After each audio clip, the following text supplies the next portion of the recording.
Hello friends, welcome to my YouTube channel study with you. आज से NCERT सार संग्रह स्टार्ट कर रहे हैं। सबसे पहले कवर करेंगे इंडियन पॉलिटी का पार्ट 1, फिर धीरे धीरे सारा सब्जेक्ट कवर करेंगे। आप लोग को वीडियो अच्छा लगे तो लाइक, शेयर एंड सब्सक्राइब करें। चलिए आगे बढ़ते हैं।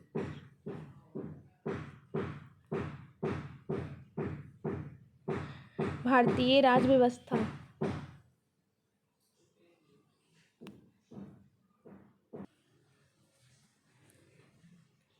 इसमें हम लोग पढ़ेंगे भारतीय राज्य व्यवस्था, इंडियन पॉलिटी, भारत का संवैधानिक विकास।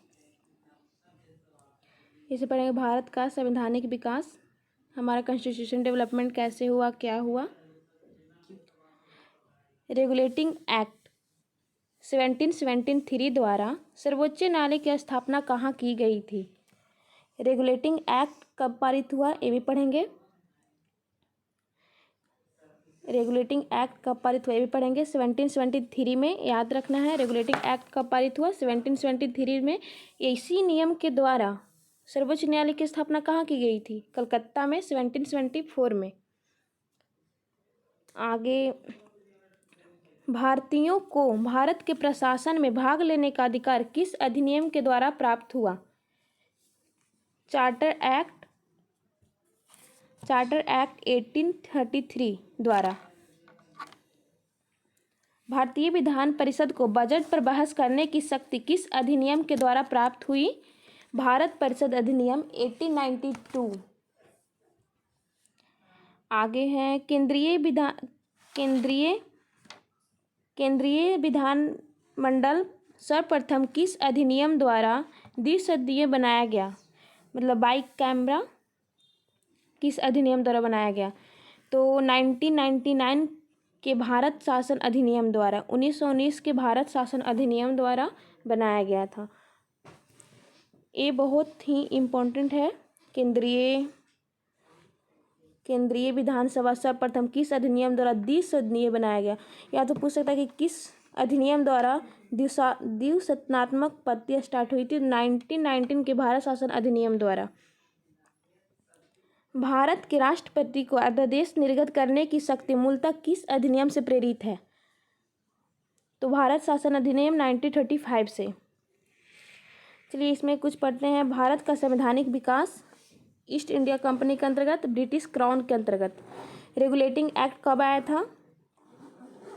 रेगुलेटिंग एक्ट आया था 1773 में, पिट्स इंडिया एक्ट 1784 में, चार्टर एक्ट 1793 में, चार्टर एक्ट 1793 में, चार्टर एक्ट 1813 में, एक चार्टर एक्ट 1833 में, चार्टर एक्ट 1853 में। और फिर ब्रिटिश क्राउन के अंतर्गत आया था भारत शासन अधिनियम 1858 में, भारत परिषद अधिनियम 1861 में, भारत परिषद अधिनियम 1892 में, भारत परिषद अधिनियम 1909, भारत शासन अधिनियम 1919 में, भारत शासन अधिनियम 1935 में, भारतीय स्वतंत्रता अधिनियम 1947 में। इसको भी याद रखना बहुत ही इंपॉर्टेंट। सारे अधिनियम एक जगह कुछ कुछ इंपॉर्टेंट पढ़ेंगे। सारे अधिनियम हैं जो भारत का संवैधानिक विकास के अंतर्गत बना था, ईस्ट इंडिया कंपनी के अंतर्गत और ब्रिटिश क्राउन के अंतर्गत। केंद्र में द्वैध शासन व्यवस्था किस अधिनियम के द्वारा लागू की गई थी, भारत शासन अधिनियम 1935 के द्वारा। ब्रिटिश भारत में किस अधिनियम में संघीय शासन का प्रावधान था, भारत शासन अधिनियम 1935, भारत शासन अधिनियम 1935 के द्वारा। अखिल भारतीय संघ स्थापित करने का प्रावधान किस अधिनियम में किया गया था, भारत शासन अधिनियम 1935 में। भारत के संविधान में केंद्र और राज्यों के मध्य किया गया शक्तियों का विभाजन भारत सरकार अधिनियम 1935 में आधारित है। एक निर्वाचित संविधान सभा द्वारा भारत के संविधान का निर्माण करने का प्रस्ताव किसके द्वारा किया गया था, क्रिप्स मिशन द्वारा। किसके द्वारा किया गया था, संविधान का निर्माण करने का प्रस्ताव। ये बहुत ही इम्पोर्टेंट है। ये संविधान का निर्माण करने का प्रस्ताव क्रिप्स मिशन द्वारा, ये बहुत ही ज़्यादा इम्पोर्टेंट है। भारतीय संविधान सभा का गठन किसके अंतर्गत किया गया था? कैबिनेट मिशन 1946 के अंतर्गत। भारतीय संविधान सभा का गठन किसके द्वारा किया गया था? कैबिनेट मिशन 1946 के अंतर्गत। कैबिनेट मिशन द्वारा प्रस्तुत योजना के अनुसार संविधान सभा में प्रांतों से प्रतिनिधियों का निर्वाचन किस अनुपात में था? तो 10 लाख की जनसंख्या पर एक सदस्य। कितने के अनुपात में था? 10 लाख की जनसंख्या पर एक सदस्य के अनुपात में। भारतीय संविधान का निर्माण करने वाली संविधान सभा के सदस्यों का चुनाव किसके द्वारा किया गया था? विभिन्न प्रांतों की विधानसभाओं के द्वारा। निर्माण करने वाली संविधान सभा के सदस्यों का चुनाव किसके द्वारा किया गया था? विभिन्न प्रांतों की विधानसभाओं के द्वारा। अंतरिम सरकार जो 1946 में जो सरकार बनी थी, हमारे भारतीय जो इंडियन पॉलिटी का जो विकास हुआ था उसके तहत बनने वाले सरकार। जवाहरलाल नेहरू राष्ट्रमंडल संपर्क तथा विदेशी मामले के। सरदार वल्लभ भाई पटेल गृह सूचना एवं प्रसारण के। डॉक्टर राजेंद्र प्रसाद खाद्य एवं कृषि। जॉन मथाई उद्योग एवं नागरिक आपूर्ति। जगजीवन राम श्रम। सरदार बलदेव सिंह रक्षा। लियाकत अली खां वित्त। श्री राजगोपालाचारी शिक्षा एवं कला के। भारत शासन अधिनियम 1919 की समीक्षा करने के लिए वर्ष 1927 में साइमन कमीशन का गठन किया गया था। ये जो है 1927 में साइमन कमीशन का गठन किया गया था। किस अधिनियम के तहत? भारत शासन अधिनियम 1919 की समीक्षा करने के लिए। इसकी समीक्षा करने के लिए किस भारत शासन अधिनियम 1919 की समीक्षा करने के लिए वर्ष 1927 में साइमन कमीशन का गठन किया गया था। चलिए फ्रेंड्स आगे बढ़ते हैं। भारत की संविधान सभा की पहली बैठक कब हुई थी? तो 9 दिसंबर 1946 को। भारत की संविधान सभा की पहली बैठक कब हुई थी? पहली बैठक हुई थी 9 दिसंबर 1946 को। भारतीय संविधान का प्रथम प्रारूप सर बी.एन. राव द्वारा तैयार किया गया था। प्रथम प्रारूप सर बी.एन. राव द्वारा तैयार किया गया था। संविधान सभा का स्थायी अध्यक्ष किसे चुना गया? डॉक्टर राजेंद्र प्रसाद को। संविधान सभा में पंडित नेहरू द्वारा उद्देश्य प्रस्ताव कब प्रस्तुत किया गया था? 13 दिसंबर 1946 को। नेहरू द्वारा प्रस्तुत उद्देश्य प्रस्ताव संविधान सभा में कब स्वीकृत हुआ था? 22 जनवरी 1947 को। भारतीय संविधान के निर्माण काल में संविधान सभा के कुल कितने अधिवेशन हुए थे? 12। कुल कितने अधिवेशन हुए थे? 12। भारतीय संविधान के निर्माण में संविधान सभा को कितना समय लगा? 2 वर्ष 11 महीना और 18 दिन। कितने दिन लगा था? 2 वर्ष 11 महीना 18 दिन। भारतीय संविधान के संवैधानिक सलाहकार कौन थे? Sir BN. Rao. Sir BN. Rao थे संवैधानिक सलाहकार। इन्हीं के सलाह पर संविधान सभा का मतलब गठित किया गया था, स्टार्ट किया गया था बनाना। भारत की संविधान सभा में वर्तमान रूप में राष्ट्रीय ध्वज को कब अपनाया? राष्ट्रीय ध्वज को, हमारा जो राष्ट्रीय ध्वज है उसको कब अपनाया गया? राष्ट्रीय ध्वज को कब अपनाया गया? 22 जुलाई 1947 को। 22 जुलाई 1947 को अपनाया गया। भारत संविधान सभा की प्रथम बैठक की अध्यक्षता डॉक्टर सच्चिदानंद सिन्हा ने की थी। भारत का संविधान कब स्वीकार किया गया? 26 नवंबर 1949 को। भारतीय संविधान पूर्णतः कब लागू हुआ था? 26 जनवरी 1950 को।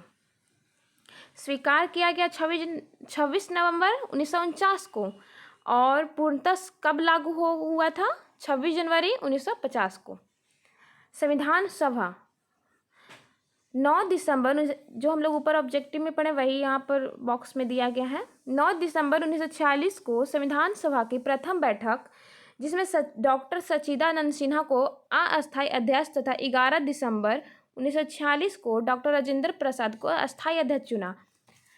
डॉक्टर सच्चिदानंद सिन्हा जो थे वो अस्थायी अध्यक्ष थे। जब हमारा संविधान सभा का प्रथम बैठक हुआ था उसमें डॉक्टर सच्चिदानंद सिन्हा अस्थायी अध्यक्ष थे और 11 दिसंबर 1946 को डॉक्टर राजेंद्र प्रसाद को अस्थायी अध्यक्ष चुना गया था। तो ऐसे भी क्वेश्चन आता है, डॉक्टर राजेंद्र प्रसाद को अस्थायी अध्यक्ष कब चुना गया था? 11 दिसंबर 1946 को। फिर ये भी आ सकता है क्वेश्चन, हमारे संविधान सभा की प्रथम बैठक में अस्थायी अध्यक्ष कौन थे? तो डॉक्टर सच्चिदानंद सिन्हा। संविधान निर्माण का प्रारंभ 13 दिसंबर 1946 को पंडित जवाहरलाल नेहरू द्वारा प्रस्तुत उद्देश्य प्रस्ताव से हुआ। हमारा संविधान सभा का जो भी निर्माण प्रारंभ हुआ किस प्रस्ताव के द्वारा? उद्देश्य प्रस्ताव के द्वारा। उद्देश्य प्रस्ताव कब आया था? तो 13 दिसंबर 1946 को आया था। कौन लाए थे? पंडित जवाहरलाल नेहरू लाए थे। जिसे 22 जनवरी 1947 को सर्वसम्मति स्वीकार कर लिया गया था। उद्देश्य प्रस्ताव को कब स्वीकार किया गया था? 22 जनवरी 1947 को स्वीकार कर लिया गया। 26 नवंबर 1949 को भारतीय संविधान अंगीकृत किया गया, जबकि 26 जनवरी 1950 को इसे पूर्णतः लागू किया गया। 26 नवंबर 1949 को भारतीय संविधान किसके द्वारा अधिनियमित किया गया? संविधान सभा द्वारा। जन गण मन को भारत के राष्ट्रगान के रूप में कब अपनाया गया था? 24 जनवरी 1950 में। भारत सरकार द्वारा अशोक स्तंभ को राष्ट्रीय चिन्ह के रूप में अंगीकृत किया गया था 26 जनवरी 1950 को। जन गण 24 जनवरी 1950 और राष्ट्रीय चिन्ह को 26 जनवरी 1950 को। संविधान सभा की सलाहकार समिति के अध्यक्ष सरदार वल्लभ भाई पटेल थे। सलाहकार समिति के अध्यक्ष कौन थे? सरदार वल्लभ भाई पटेल। संविधान सभा की झंडा समिति के अध्यक्ष कौन थे? डॉक्टर राजेंद्र प्रसाद। प्रमुख समितियां एवं उनके अध्यक्ष, संघ शक्ति समिति पंडित जवाहरलाल नेहरू। संघीय संविधान ये बहुत ही इंपॉर्टेंट है।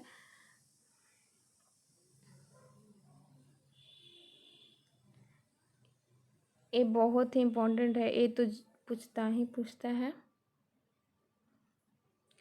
ये बहुत ज़्यादा इंपॉर्टेंट है। संघ शक्ति समिति के अध्यक्ष कौन थे? पंडित जवाहरलाल नेहरू। संघीय संविधान समिति के अध्यक्ष पंडित जवाहरलाल नेहरू। ऐसे भी याद कर सकते हैं हम लोग, संघ आए तो पंडित जवाहरलाल नेहरू। प्रांतीय संविधान समिति के अध्यक्ष कौन थे? सरदार वल्लभ भाई पटेल। प्रांत की बात आए तो सरदार वल्लभ भाई पटेल। प्रारूप समिति के अध्यक्ष थे डॉक्टर भीमराव अंबेडकर। मौलिक अधिकारों एवं अल्पसंख्यकों संबंधी परामर्श समिति सरदार वल्लभ भाई पटेल। यहाँ पर सरदार वल्लभ भाई पटेल भी दो की, पंडित जवाहरलाल नेहरू भी 2 के हैं। संघ आए तो पंडित जवाहरलाल नेहरू। प्रांत और मौलिक अधिकार की बात आए तो सरदार वल्लभ भाई पटेल अध्यक्ष। प्रक्रिया नियम समिति डॉक्टर राजेंद्र प्रसाद। राज्यों के लिए समिति पंडित जवाहरलाल नेहरू। संचालन समिति डॉक्टर राजेंद्र प्रसाद। संविधान सभा के कार्यों से संबंधित समिति के अध्यक्ष कौन थे? जीवी मावलंकर। एग्जाम में पूछ देता है कभी कभी, क्योंकि इम्पोर्टेंट तो है ही। संविधान सभा के कार्यों से संबंधित समिति के अध्यक्ष कौन थे? जीवी मावलंकर। डॉक्टर BR अम्बेडकर की अध्यक्षता से संविधान की प्रारूप समिति में 6 अन्य सदस्य N Gopalaswami Ayyangar, doctor KM Munshi, BA Mitra, बाद में इनके स्थान पर अन्य माधवराव, अल्लादी कृष्णा स्वामी अय्यर, सैयद मोहम्मद सादुल्ला तथा DP खेतान। इतना नहीं पूछता, बट बस यही पूछेगा कि डॉक्टर BR अम्बेडकर की अध्यक्षता में संविधान की प्रारूप समिति कितने सदस्य थे? तो 6 सदस्य अन्य सदस्य थे। संविधान सभा ने डॉक्टर BR अम्बेडकर की अध्यक्षता में प्रारूप समिति का गठन किया गया था। ये इम्पोर्टेंट है। संविधान सभा ने डॉक्टर BR अम्बेडकर के किस समिति का गठन किया? तो प्रारूप समिति का गठन किया। और कब किया? तो 29 अगस्त 1947 को। डॉक्टर BR अम्बेडकर का संविधान सभा में निर्वाचन किस प्रेसिडेंसी में से हुआ था? डॉक्टर BR अम्बेडकर का संविधान सभा में निर्वाचन किस प्रेसिडेंसी से हुआ था? बम्बई प्रेसिडेंसी 1947 से 50। पहले बंगाल प्रेसिडेंट से हुआ था, यानी कि पहले हुआ था बंगाल प्रेसिडेंसी से। सबसे पहले बंगाल प्रेसिडेंसी से हुआ था 1946 से 47, और इसके बाद में हुआ बम्बई प्रेसिडेंसी 1947 से 50। एक नोट भी है यहाँ पर। भारत का संविधान मूलतः दो भाषाओं हिंदी तथा अंग्रेजी में लिखा गया था। सभी सदस्यों ने इन दोनों प्रतियों पर हस्ताक्षर किए थे। मतलब हमारा भारत का संविधान दो भाषाओं में लिखा गया था, हिंदी और अंग्रेजी में। तो आप लोग को अगर वीडियो पसंद आए तो लाइक, शेयर एंड सब्सक्राइब करें, और ऐसे ही पर डे कल भी नेक्स्ट पार्ट डालूंगी।